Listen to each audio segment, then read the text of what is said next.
Hey everybody, it's me, Lisa, and I'm back with another In Vino Veritas, some wine drinking and truth telling. So today what I have is a Murphy Goode Pinot Noir. This is from California. This is a 2014 bottle, and it retails for about $15. It has a screw cap, in case you didn't already notice that, which I'm not mad about. I used to be all snotty about that stuff, but I don't really care anymore. It is what it is, and makes it so that I don't have to root through my kitchen cabinets to find my wine key whenever I want a glass of wine. So, usually I am a huge fan of Pinot Noirs. They're light, they're delicate. A good Pinot Noir is pretty incredible. So, let's see what this one's got for us. It's got a nice, beautiful color. I like the Pinots when they have that kind of ruby color. They're not thick, so you can really see through them. They're really kind of nice in that way. So, we'll see. There's a lot of dark berry kind of smells there.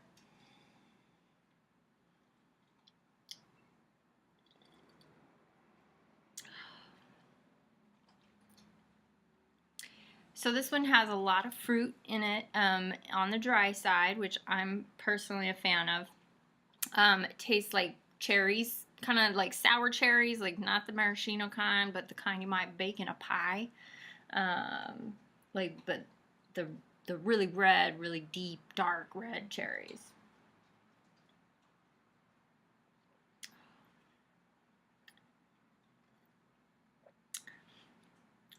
I'm also catching a bit of cinnamon in there, so it's a nice kind of, it is almost like a pie, like a cherry pie with a little bit of cinnamon. So this is something that I think you would need to drink. Like, don't let this sit around for a week and then have a glass later. It'll kind of go flat and not be as good. I would put this with something that's meaty, but not too meaty. Chicken, pork, maybe a pasta, a meatier fish like a swordfish or even a salmon, something that, isn't super flaky. But this is a nice wine. This would go well with a dinner. Just make sure you're not too slow drinking it, because it's gonna fall apart here before too long. So that's what I think of the wine, and I'll come back a little bit later and tell y'all a story. Okay, so we're back. We've had more of this. It is good. It is something that you should drink quickly, which I clearly did. So today's story is a story about me going on a date. So there was this guy I really liked, and he asked me if I wanted to go swimming with sharks. You should know about me. I'm terrified of sharks.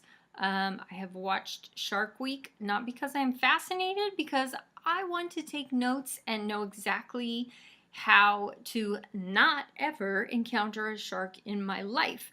Which includes popping them on the nose and poking them in the eyes if you ever have to defend yourself. I'm guessing that if that ever happens, you are already hip deep in shark teeth, so it's kind of a pointless exercise. But hey, at least now I know that. So I'm living in San Diego. This guy I really like asked me to go swimming with sharks, and I say, oh yeah, sure. So I go, and in the meantime, this is a whole snorkeling exercise. I'm a pretty good swimmer. I was on the swim team when I was a kid. Could have been a lifeguard, chose not to because I'm lazy mostly. But yeah, I can swim. I'm not worried. I've never been snorkeling, so I have to go get a mask and a snorkel and all that stuff. No big deal. And I meet him on the beach, and we walk out to the ocean awkwardly in swim fins, which is my favorite way to be on a date, is awkward and weird. And so we wander out into the ocean. Everything seems fine. This is La Jolla Shores, so it's a fairly well-populated beach, lots of people. I like to think of them as witnesses in case I get taken down by a giant shark. And who knew that snorkeling was not as easy as I thought it would be? The waves come crashing in over my head into the tube to where I am choking on a fairly regular basis. Said date is handsome and athletic and looks like he has been doing this his entire life, which makes me feel super at ease, as one can imagine. So I'm just trying to hold my own and make sure that he doesn't think that I am drowning. I'm not good at playing the damsel in distress, and I'm also very competitive, so I don't want him to think that I'm not as good at snorkeling as he is. But we keep swimming, swim a couple 100 feet out from the shore, and I'm kind of starting to get a hang of this snorkeling thing, making sure I don't go too low so that the water goes into the snorkel, making sure I'm not too high so I'm still in the water, you know, the whole thing. And then I start to relax. And as we all know, relaxing is the first step to death. So I put my face in the water. I'm like, oh, this is great. And then I see a shark. And I always thought that leopard sharks, these are bottom feeder fish, by the way, but that really doesn't mean anything to me because they're still sharks. I thought they would be, you know, yay big, whatever. No. Leopard sharks are 6 feet long, the size of regular sharks, and they look like sharks. I am terrified of sharks, if I might remind you of this. And before you know it, I am sputtering, coughing, half drowning from panic and water in the snorkel, of course, because these sharks are literally right there. This is water that's probably 6 feet deep, and there are so many sharks, so many sharks. So I think, okay, I can't see him. I don't know where he is. I look around. He's nowhere to be found. He's probably on the shore videotaping me because he's going to use this for laughs and it's going to be hilarious later. But so I decide, you know what? I'm going to do this. I'm going to do this with the sharks. I'm going to see the sharks. I'm going to appreciate the sharks. I'm going to swim like a pro. And everybody's going to be like, whoa, look at what Lisa did. So yeah, I take a deep breath, put my face back in the water. Sharks everywhere, like at least 3 or 4 sharks, and one of them swims right underneath me, close enough that I could probably have touched him if I had wanted to, but I didn't want to touch him. And of course then came the coughing and sputtering again. And then I saw a manta ray, which is kind of amazing, and then I'm kind of filled with a new sort of fear that I might get stung by a ray and then eaten by sharks, because that's how my brain works.